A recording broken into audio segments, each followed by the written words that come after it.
It's the 21st show. I'm Brian Mackey. In February 2016, a little more than 10 years ago, in his final year as President of the United States, Barack Obama visited the place where his political career began. Speaking to members of the Illinois General Assembly in Springfield, where he'd served almost 8 years as a state senator, he reflected on his time in Illinois government. This is why I've always believed so deeply in a better kind of politics, in part because of what I learned here in this legislature. Because what I learned traveling across the state, visiting some of your districts, before I was running statewide, before I was a U.S. Senator. Learning all the corners of this state, this most representative of states, a state of small towns and rich farmland, and the world's greatest city. A microcosm of America where Democrats and Republicans and independents and good people of every ethnicity and every faith shared certain bedrock values. A decade later, the place he called the world's greatest city is now home to his presidential library and museum. The Barack Obama Presidential Center is about more than his life, though. It's also about the struggles for freedom throughout American history. Officially, the center has its grand opening June 19th, but since early last month, the museum has been operating in a limited capacity. In fact, one of our colleagues at Illinois Public Media unexpectedly got a tour of it. Reginald Hardwick is Director of News and Public Affairs for IPM. He joins us now in studio in Urbana to talk about that experience. Reginald, welcome back to the 21st show. Hello, Brian. And listeners, you can join us for the rest of the hour today. About 13 minutes left. 800-222-9455 is the number. 800-222-9455. All right, Reginald, so I understand getting inside the museum was not, in your plans when you stopped by the campus on the south side of Chicago. So what brought you there in the first place? Honestly, being a journalist and thinking ahead on our coverage, I went there a couple of weeks ago just to get some pictures of the outside. Also, I'd heard about this being constructed and just went to the south side of Chicago and then saw some folks going in. I parked on the south side of the campus. It's a 19-acre campus. Saw some folks going into the home court and just decided to follow in, and then kept going and going and going. And they said, come on in. And there's docents and everyone who were just welcoming you. Wow. So, before we get to the part of going inside, talk a little bit about the grounds, right? So people may be familiar with the Lincoln Museum in Springfield. It's pretty standard, right? It's got a museum and a library, but the Obama Center is it's a campus, right? What's there? It is. It's a campus, and, you have what is most photographed, of course, is the 8-story gray granite building on the north side of the campus. And I think if people know where the University of Chicago is, it's close to there. And then immediately south of that is what they call the Forum, and that's kind of a 2-story building where there's an amphitheater and some other things like a media site. And that is for folks in the community, especially young people, if they want to come make a music or come make a podcast. There's also an amphitheater, like I said, for speeches and other things.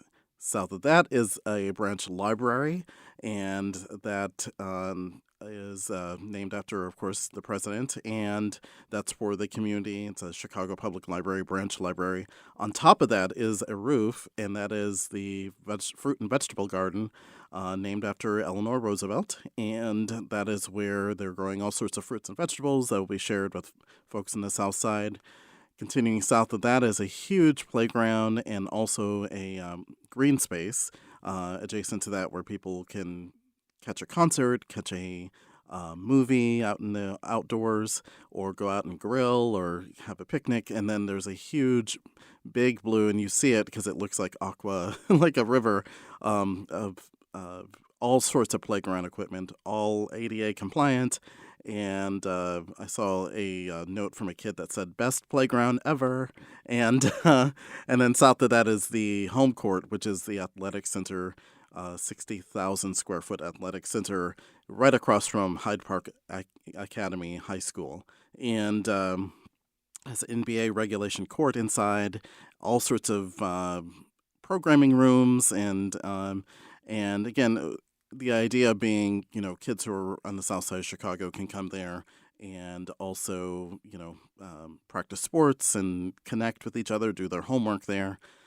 Just so much. It is, yes, it's sprawling. It's like being here really at the University of Illinois. It's just huge. Yeah, and I guess not to be a negative Nelly, but it's worth remembering. Maybe one of the reasons there is so much sort of community-focused stuff there is that he did have to fight the Friends of the Park in order to get the space in Jackson Park to make that happen. Some people were not very happy about the idea of this museum there. But all right, so you mentioned this main building, 8 stories. It's the tallest thing in the area.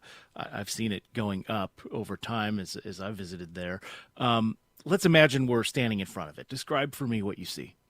So it is, he joked, he wrote The Audacity of Hope. It's the audacity of a building.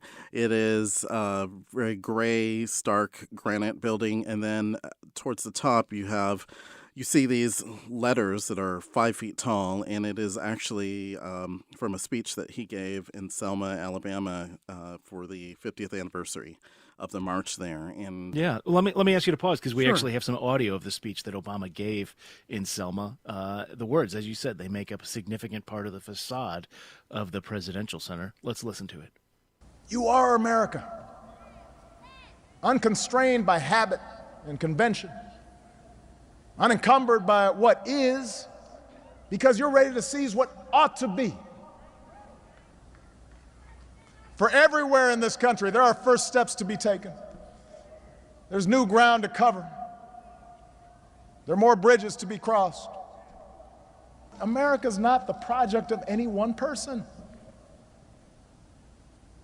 Because the single most powerful word in our democracy is the word we. We the people.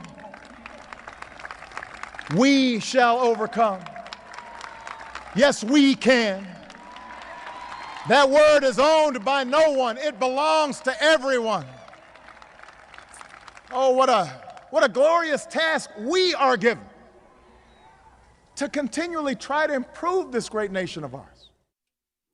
Barack Obama there again speaking in Selma, Alabama, and those words are part of the facade of the main building at his new presidential center in Chicago, which we are talking about with Reginald Hardwick, Director of News and Public Affairs at our home station, Illinois Public Media.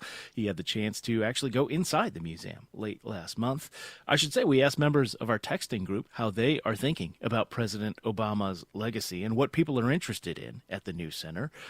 You can join that group, by the way, by texting TALK to 217-803-0730. Terry in Batavia said, I'm looking forward to visiting the center. Obama was and is an honorable person. He was an excellent president. We need more public servants like him who understand that their job is to serve the country, not be enriched by their office at the expense of their constituents. We also heard from Brandy in Urbana, who said, I think that with Illinois' mixed history for Black Americans, from our role in the Union to our position as the sundown town capital of the nation, it's particularly meaningful that the first Black president began his political career here. I'm expected to tour, or she says, I should say, she says, I'm excited to tour the center, and I'm most excited to see the artwork compiled from President Obama's speeches. Thank you for that, Terry and Brandy. We also got a voicemail. Good morning, this is Joe from Urbana. I'm calling because I do plan on going to Barack Obama's museum because I'm taking my kids to several of the different presidential museums. However, I think Barack came way too early. Yes, he's a symbol of what the United States will become because let's look at most schools. We have a lot of biracial kids of all different hues. He also was a president that made us think about what our humanity could be. He could have done a whole lot more, but he wasn't given a chance to do that. And I hope this museum is a great beacon of hope for everybody in the United States, not just biracial kids, but African kids, Asian kids, European kids, all of us. We need to feel like we're part of this great nation. We are unfortunately living the repercussion of Barack coming way too early. Thank you so much for that message, Joe. Again, we are talking a little bit about Obama's legacy through the lens of his new museum. We're going to have more coverage of this later this summer, but for now we're talking with Reginald Hardwick, my colleague and Director of News and Public Affairs at Illinois Public Media, our home station. So, Reginald, I mentioned you got to go inside. How do you actually end up getting inside a museum that hasn't had its grand opening yet? Yes, it's been open for a soft opening, and they just welcomed us in. You come in from the John Lewis Plaza right in front. You went through a little metal detector, and then I went over and paid my ticket, which is $26 because I'm an Illinois resident, it's $30 for everyone else. And then they direct you on I feel like a missed opportunity to charge $21 to Illinois residents there, but maybe I'll have to talk with Barack about that. So, we only have a few minutes left. What are some of the highlights jumped out to you? Well, on you this visit? stroll over to the Harold Washington gallery there, and then you go up a series of elevators, and it takes you to the second through sixth floors, which is where all the exhibits are. And by the way, when you get off the elevator, you're immediately greeted by a 4-story video wall that has just every kind of media, Barack's speeches, Michelle's speeches, different movements throughout the years. And the second floor, of course, deals with his beginnings, his mother being from Kansas, dad being from Kenya, Michelle Obama's South Side Chicago roots, and also the different civil rights movements throughout America. It's a real measure of, what has happened and what can happen. You keep going through the different floors, and you eventually get to the campaign. There is a replica of the Oval Office, and you can sit behind a Resolute desk. Right outside there is where I think Barack Obama told Stephen Colbert would probably be the most popular part. It was all of Michelle Obama's, not all of them, but a lot of her outfits, including both the inaugural dresses and shoes. And but there are like 800 Obama Yes We Can buttons. There's all sorts of things that people made for the campaign. And then, of course, there's a big, there's a number. Everywhere you look, you see Yes We Can, Yes You Can, Yes You Can. One other thing that stuck out to me is they really want people to, yes, remember the Obama years, but also what are people doing now? What are they doing for democracy? And so there's a Democracy 101 exhibit. I think it's really powerful that kids can go through. They can hit an interactive exhibit that shows the voting age, and that 60 or 70% of people over 60 vote, but people under 40, that's about less than 40% through the years. Gosh, there's so much stuff, Yeah. but it is. You can leave a video message for the Obamas.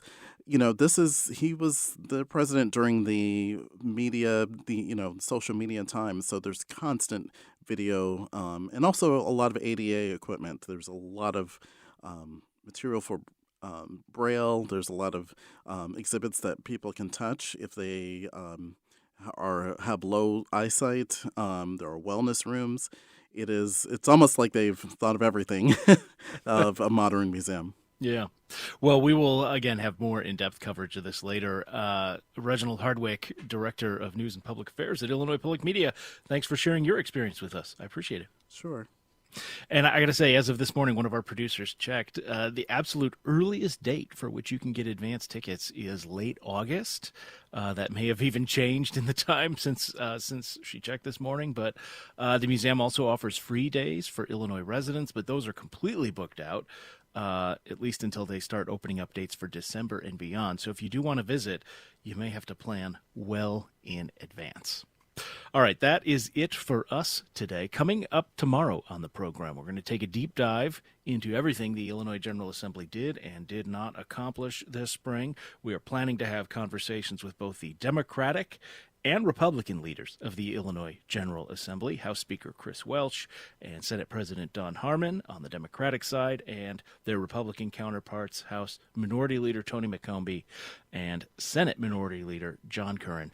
That's coming up tomorrow here on the 21st Show. If you have questions for them, Get in touch. Talk at 21stshow.org is our email address. And you can find that and every other way to contact us at our website, 21stshow.org.